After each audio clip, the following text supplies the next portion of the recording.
Hello, this is Nicole. It is Tuesday, June 9th, 2026 at 8:50 a.m. Central Standard Time, and I am in a simulated trading portfolio in the ThinkorSwim trading platform where I like to demonstrate different trading concepts. Early last week, I decided to buy five /MES futures contracts. That's the micro E-mini futures product. And I was able to get in at a trade price of 75.64 spot 50.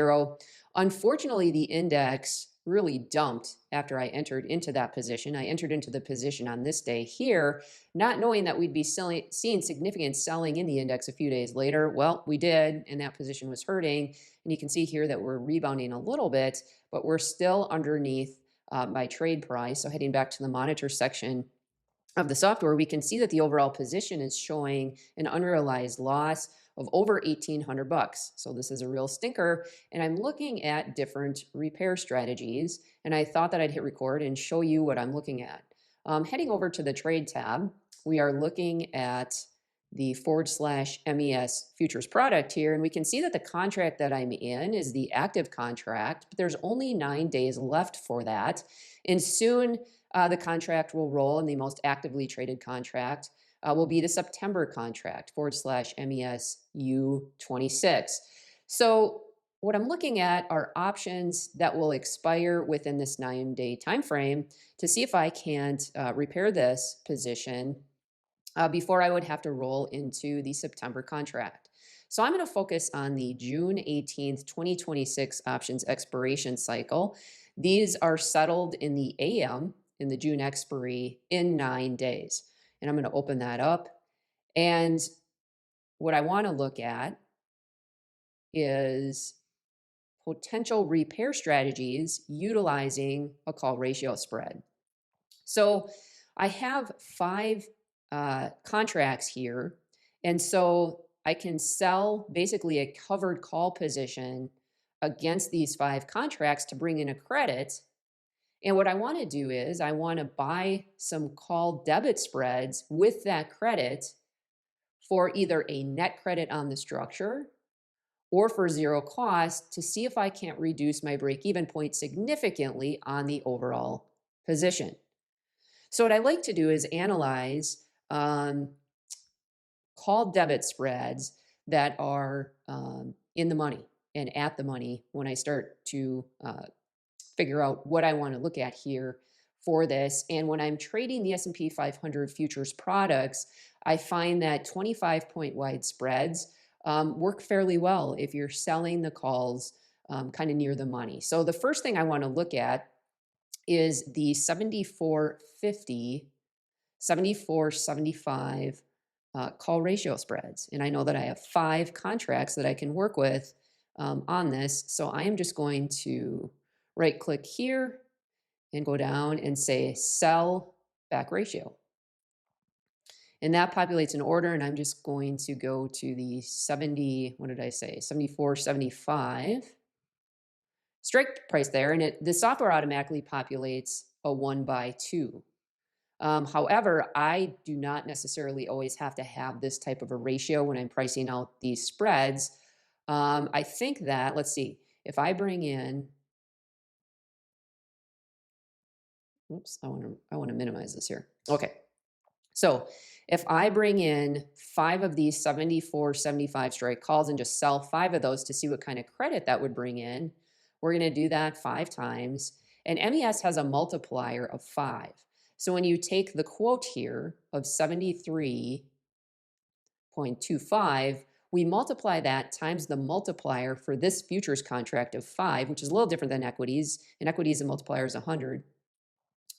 We would bring in a credit of $366.25 per contract that we sell, and we're doing that 5 times. Okay, so if we did that 5 times, we would be bringing in a credit of over $1,800. Whoops, of over $1,800. So in my mind, I have $1,800 to work with here in terms of purchasing a call debit spread. Okay, so let's then see how many call debit spreads we could buy with that $1,800. And I want to go 25 points wide. And in order to purchase a 25-point wide call debit spread at the 74.50, 74.75 strike, that would cost $15 per contract. And we can see here, bid asks are super wide. And that's one of the drawbacks of /MES contracts is there's not a ton of liquidity here. So I am using this as a demonstration on this product because it happened to set up this way. However, this concept works with all different products, equities, and futures. And so this is not ideal because of the liquidity, but I wanted to demonstrate this just so that you could apply this to other positions, whether it be equities or other futures options, those types of things. Okay, so we're just going to kind of deal with this lack of liquidity issue. And we're going to assume that the quote here at the mid is, let's assume, roughly 15. So $15 times 5, that's $75 per contract, roughly. Okay, so we're going to bring in a credit of roughly 1,800 bucks divided by 75. We could buy 24 call debit spreads here, okay, with the 1,800 bucks that we brought in for selling 5 of the 74.75 straight calls. Okay, so let's buy 20 of those to begin with. Buy 20. Okay, and remember, we still need to sell an additional 5 calls here. So I'm going to hit the control button here and populate selling 5 more. And we have a 20 by 25 call ratio spread that brings in a credit, according to the software, at mid price of $8.25. You can see prices are bouncing around there. So let's head over to the Analyze section of the software where I already have this position populated and take a look at what this looks like in graphical format. So first, what I have populated here are the 5 long /MES futures contracts. And we can see that, I'm going to minimize this here so it's easier to see. This is the position that is open. And this was the purchase price, $75.64.50. And we're looking at the profit and loss diagram here. We can see this is the 0 line. And this would show profits, and this is loss. Okay. We can see that the break even here is the purchase price. It's way over here.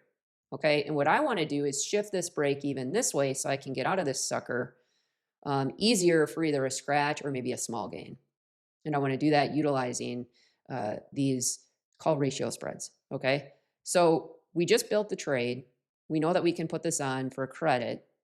And so when I select this to display what this structure would look like together, look at what happens to the break even. So I'm going to deselect this. Here's the old break even. Okay, and it's going to shift dramatically this way, way closer to the current price. And there you go. Okay, so what this does is this would allow us to get out of this position much easier with either a scratch or a small gain. So if you want to look at the positions totals here, this is where /MES is currently trading. And you can see that if I put this on, I'm just going to lock this down here for a $9 credit. Okay, the break even is at 74.71. Okay, and we could get out of that if if /MES trades higher, we could get out of that for an actual profit of just shy of 500 bucks. Assuming /MES rallies a little bit and is trading above 74.75 at the time of expiration, you can see we're currently trading at 74.71.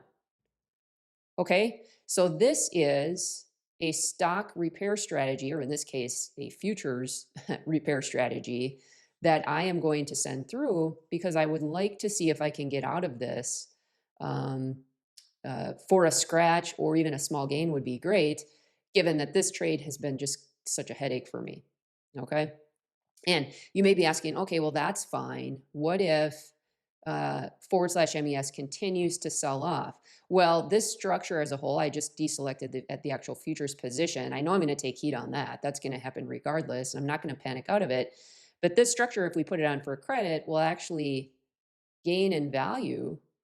And sometimes what I do is I will butterfly off these positions by buying a call here if we continue to sell off. So the whole position is on either for free or a small credit, and I'll look to establish another one of these. So I can stack them, okay, throughout the different expiration cycles and hopefully get out of this problem child at a lower break even. Okay, so kind of an interesting trade. Let's actually see if we can even get filled here. Liquidity is such an issue sometimes. So let's just see if we can just send that through, see how hard it is to get filled.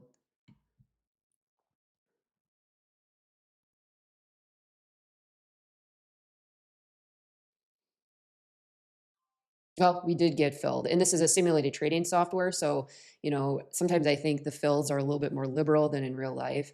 But here the position is, and let's monitor this one. But I thought you might find this interesting. And so let's just head over to the trade section here, and I want to see.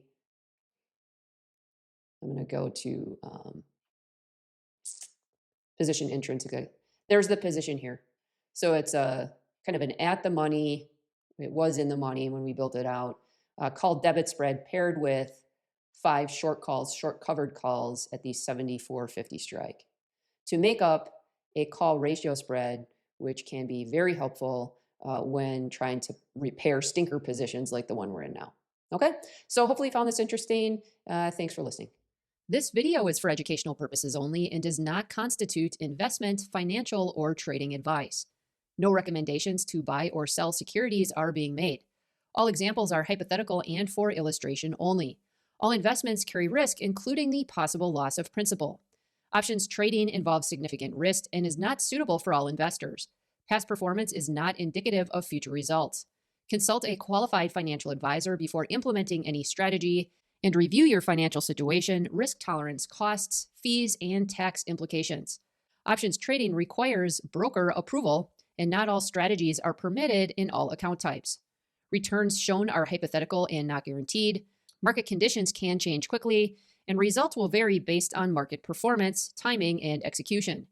Read characteristics and risks of standardized options from your broker or at www.optionsclearing.com before trading options.